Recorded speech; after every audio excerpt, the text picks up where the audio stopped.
তুই ধ্বংস হ, তুই মারা যা। বদদোয়া কি কাজে ব্যবহার হচ্ছে? আমি বদদোয়া কাকে দিব, কিভাবে দিব, কেন দিব?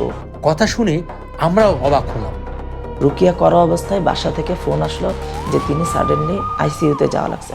তারপর পৃথিবীতে এমন কোনো সমস্যা নেই যার সমাধান নেই। তাহলে আপনি যখন মেডিকেল চিকিৎসা নিচ্ছেন, আপনি মানসিক ডাক্তারের কাছে যাচ্ছেন, অথচ আপনার উন্নতি নেই, তাহলে এটা সমাধান কি? সেটা তখন আপনাকে রুকিয়াতে আসতে হবে। আমরা প্রাথমিকভাবে এটা বলে থাকি, যখন আপনি জিন জাদু আক্রান্ত, তো সবাই বুঝতে পারে না যে আমি জিন জাদুতে আক্রান্ত কিনা। আমি তো এটা বুঝি যে আমি শরীরে বিভিন্ন রোগ ব্যাধি সাফার করছি, কিন্তু মেডিকেল চিকিৎসায় কোনো কাজ হচ্ছে না, তখন অবশ্যই আমাকে রুকিয়াতে আসতে হবে। কেউ যদি জিনে আক্রান্ত হন, জাদুতে আক্রান্ত হন, ওয়াসওয়াসা অর্থাৎ ওসিডি যেটাকে আমরা বলি, এসবে আক্রান্ত হন, হঠাৎ কোনো কারণ ছাড়া মানসিক রোগ আক্রান্ত হচ্ছেন, তখন আমরা বলবো অবশ্যই আপনি রুকিয়া শরিয়াতে আসবেন। আমরা অভিশাপের আমল দিতে থাকি। যখন কেউ কন্টিনিউয়াস জাদু করতেছে একজন রোগীর উপরে, তখন আমরা বলি যে আপনি আল্লাহর কাছে অভিশাপ কামনা করেন, কারণ আল্লাহ তাআলা নিজেই জালিমদের উপরে অভিশাপ দিয়েছেন। আল্লাহ বলছেন আলা লানাতুল্লাহি আলা যালিমিন, অবশ্যই জালিমদের উপরে আল্লাহ তাআলার লানত পতিত হয়।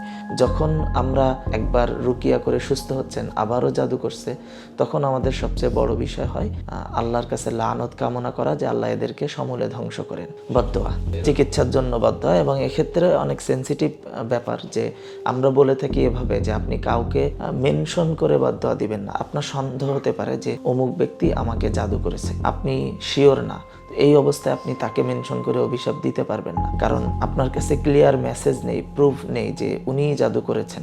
আপনি ওই অবস্থায় ওনাকে মেনশন করে অভিশাপ দেওয়া ঠিক হবে না। আপনি আলটিমেট অভিশাপ এভাবে দিবেন যে আল্লাহ যারাই জাদুর সাথে সংশ্লিষ্ট তাদেরকে আপনি ধ্বংস করেন। কোটি মানুষের আস্থা ও ভালোবাসায় পরপর 2 বার দেশের 1 নম্বর এসি ব্র্যান্ডের স্বীকৃতি পেল ওয়ালটন এয়ার কন্ডিশনার।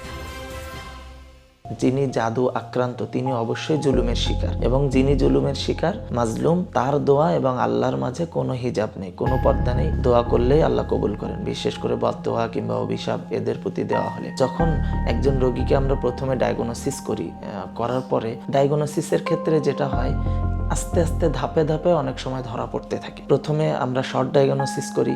শর্ট ডায়াগনোসিসে দেখা যাচ্ছে এরকম ব্যাপার উঠে আসে যে তিনি জাদু আক্রান্ত, অথবা সামওয়ান তাকে জাদু করেছে। কিন্তু কে জাদু করেছে, জাদুর আরো ডিপ থিঙ্কিং থাকে, কোন ধরনের জাদু, কি জিনিস দিয়ে জাদু করা হয়েছে, কতদিন ধরে তিনি জাদু আক্রান্ত, এ ধরনের ডায়াগনোসিস অনেক আছে। আস্তে আস্তে আমরা যখন ডিপ ডায়াগনোসিসে যাই, তখন একটু একটু করে আমরা একজন রোগীর আমল বাড়াতে থাকি এবং তার পরামর্শগুলো চেঞ্জ করতে থাকি। যদি একটা পর্যায়ে এমন আমরা বুঝতে পারি যে তিনি সুস্থ হয়েছেন আলহামদুলিল্লাহ, কিন্তু আবারও জাদু আক্রান্ত হচ্ছেন, তখন আমরা ধরে নেই যে হ্যাঁ, এটা এখন কন্টিনিউয়াস জাদু হচ্ছে। আমরা এটাকে সিহরুল জারিয়া বলি, অর্থাৎ চলমান জাদু, কন্টিনিউ জাদু হতে থাকে। তখন আমরা বলি আপনি আমল করেন, পাশাপাশি আমরা হিজামাও সাজেস্ট করি, আমরা সাপ্লিমেন্টারিও সাজেস্ট করি, এবং বদদোয়ার আমলটা করতে বলি। আল্লাহর কাছে অভিশাপ কামনা করেন তার জন্য।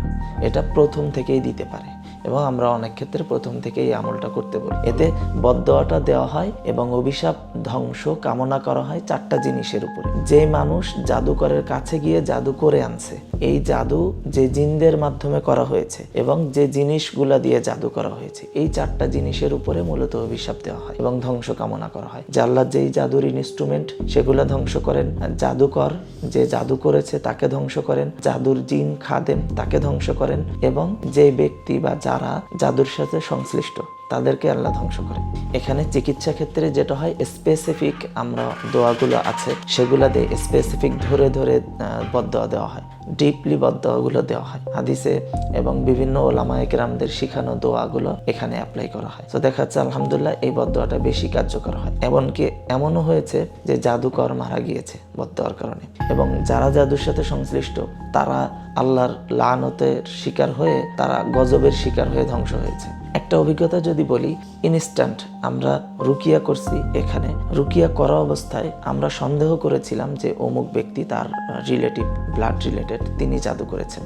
তো রুকিয়া করা অবস্থায় বাসা থেকে ফোন আসলো যে তিনি সাডেনলি আইসিইউতে যাওয়া লাগছে, এবং তখন আমরা রুকিয়া এখানে কন্টিনিউ করছি পেশেন্টের উপরে। আমি জেনারেলি ভেবেছিলাম যে হতে পারে যে আল্লাহ তাআলার লানত তার উপরে পতিত হয়েছে, গজব পতিত হয়েছে। আমরা শিওর না, কারণ আমাদের কাছে ক্লিয়ার প্রমাণ নেই। ব্যাপারটা এরকম হতে পারে। আরো একটা আমার রোগী এরকম ঘটেছে যে তিনি মারা গিয়েছিলেন। আমরা সন্দেহ করেছিলাম যাকে, তিনি আমাদের রুকিয়া চলাকালীন মারা গিয়েছিলেন। কিন্তু আমরা এসব ক্ষেত্রে কখনোই আমরা রোগীকে বলি না এভাবে যে আপনার এই বদদোয়াতে তিনি মারা গিয়েছেন, কিংবা আমরা রুকিয়া করেছি এমনভাবে সেজন্য তিনি মারা গিয়েছেন, এরকম বলার আমাদের সুযোগ নেই। হতে পারে আল্লাহ তাআলা জালিমকে শাস্তি দিয়েছেন, বাট আমরা এটা নিয়ে বেশি প্রফুল্ল হই না কিংবা এটা নিয়ে বলি না। আমি বদদোয়া কাকে দিব, কিভাবে দিব, কেন দিব, এগুলো আগে আমাকে বুঝতে হবে। আমি যে কাউকে বদদোয়া দিলে, বদদোয়া যদি আপনাকে দেয়, আপনি সেই বদদোয়া পাওয়ার যোগ্য না কিংবা আপনি জালিম না, তাহলে আপনাকে বদদোয়া দেওয়া মানে আল্লাহ তাআলা ওটা কবুল করবেন না। অবশ্যই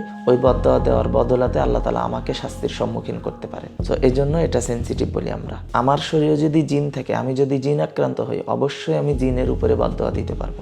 আমরা একে অন্যের উপরে এভাবে বদদোয়া দেওয়া ঠিক হবে না, যে তুই ধ্বংস হ, তুই মারা যা, তুই অমুক করছিস, হ্যাঁ, এভাবে বদদোয়া দেওয়া ঠিক হবে না।